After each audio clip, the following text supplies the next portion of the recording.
ಯಲ್ಲಾಪುರ ತಾಯಿ ದೊಡ್ಡಕಾಳಪ್ಪ ನಮ್ಮ ಭೂಮಿಗೆ ಅನುಕೂಲ ಮಾಡಿಕೊಟ್ಟವ್ರು, ಸುತ್ತ ಏರಿ ಹಾಕಿ ನಮಗೂ ಒಳ್ಳೇದು ಮಾಡಿಕೊಟ್ಟವ್ರು. ಆಪತ್ತು ಮಾಡಿ ಭಾಳ ಚೆನ್ನಾಗಿ ನಮ್ಗೆ ಅನುಕೂಲವಾಗಿ ಸುತ್ತ ಏರಿ ಹಾಕಿ ಆಪತ್ತು ಮಾಡಿಕೊಟ್ಟವ್ರೆ, ನಮಗೆ ಅನುಕೂಲ ಮಾಡಿಕೊಟ್ಟವ್ರೆ. ಇವಾಗ ಒಂದು ರೋಡ್ನು ಮಾಡಿ.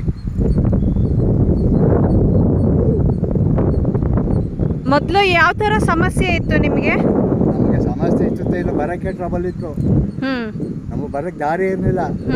ಈ ನೀರು ಒಳಕನೆ ಸುಮ್ಮ ಬರ್ತಾಯಿದ್ದೋ, ಹೊತ್ಕೊಂಡು ಅಲ್ಕೊಂಡು ಹೋಗ್ತಿದ್ದೋ. ಇಲ್ಲೇನಾದ್ರು ಬೆಳೆದಲ್ಲ ರೋಡ್ ಗಂಟು ಹೋಗ್ತಿದ್ದ ಹೊಟ್ಟಕ್ಕಿತ್ತಿನ ಜನ ಈ ಥರ ಮಾಡಿಬಿಟ್ಟು ನಮ್ಗೆ ಟ್ರಬಲ್ ಮಾಡಿಬಿಟ್ಟಿದ್ರು ನಮ್ಗೆ. ಇವಾಗಲೂ ನೀವು ಬರದೇ ಇದ್ರು ಇನ್ನೂ ಟ್ರಬಲೇ ಇರೋದು. ಸದ್ಯ ನೀವು ಮಾಡಿಕೊಟ್ಟು ನಮಗೆಲ್ಲ ಅನುಕೂಲ ಆಗಿದೆ ತಾಯಿ. ನಮಗೆ ಸುತ್ತ ಏರಿ ಹಾಕೊಟ್ಟಿದ್ದಾರೆ.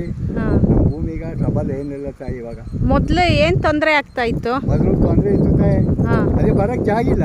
ಜಾಗದ ಒಂದೇನೆ ತೊಂದರೆನಾ? ಜಾಗ ಒಂದೇ ತೊಂದರೆ, ಬರೋಕ್ಕಿತ್ತು ತಾವೇ ಇಲ್ಲ. ಅಲ್ಲ, ನೀರು ತುಂಬ್ಕೊಬಿಡ್ತಿತ್ತು ನಿಮ್ಮ ಜಮೀನ್ ಮೇಲೆ. ನೀರು ರೋಡ್ ಆಯ್ತಿತ್ತು, ಬಂದ್ರು ಹೊಂಟೈತಿತ್ತು ಮಳ್ಕೊಂಡು. ಅದು ಕಮ್ಮಿ ಆಗ್ಬಿಡ್ತು. ನಮ್ದು ಎತ್ತರ ಮಾಡ್ಬಿಟ್ಟು ನಾವು 1000 ಗಾಡಿ ಮಣ್ಣು ನೋಡಿದ್ವಿ, ಎತ್ತರ ಮಾಡ್ದು. ಆವಾಗ ಹೊಂಟಾಗಿ ಶುರು ಮಾಡ್ತು. ಇವಾಗ ಏನಿಲ್ಲ, ಅನುಕೂಲ ಚೆನ್ನಾಗಿದೆ. ಇವಾಗ ಏನಿಲ್ಲ, ಏರಿ ಹಾಕೊಟ್ಟಿದ್ರು ನಮ್ಗೆ ತುಂಬ ಒಳ್ಳೇದು. ನಮ್ಗೆ ಒಂದು ರೋಡ್ ಮಾಡಿಕೊಟ್ಟಿದ್ದಾರೆ, ತುಂಬ ನಮ್ಗೆ ಸಂತೋಷ ಆಯ್ತು. ಮೊದಲು ನೀರು ಎಲ್ಲಿ ತನಕ ಬರ್ತಾ ಇತ್ತು? ನೀರು ಇಲ್ಲಿಗೆ ಬರ್ತಾ ಇತ್ತು. ಅದು ಮೊದಲ್ವಾ, ಆದ್ರೆ ಹಳ್ಳ ಇರಲಿಲ್ಲ, ತಿಟ್ಟು ನೀರು ಇಲ್ಲಿಗಂಟು ಹತ್ತಿತ್ತು. ಆದ್ರೆ ನೀರು ನಿಲ್ತಿರ್ಲಿಲ್ಲ, ಹೊಂಟಾಯ್ತಾ ಇತ್ತು. ಇವಾಗ ಒಂದು ಆನಮಠ ನೀರು ನಿಂತಿದೆ ಇವಾಗ.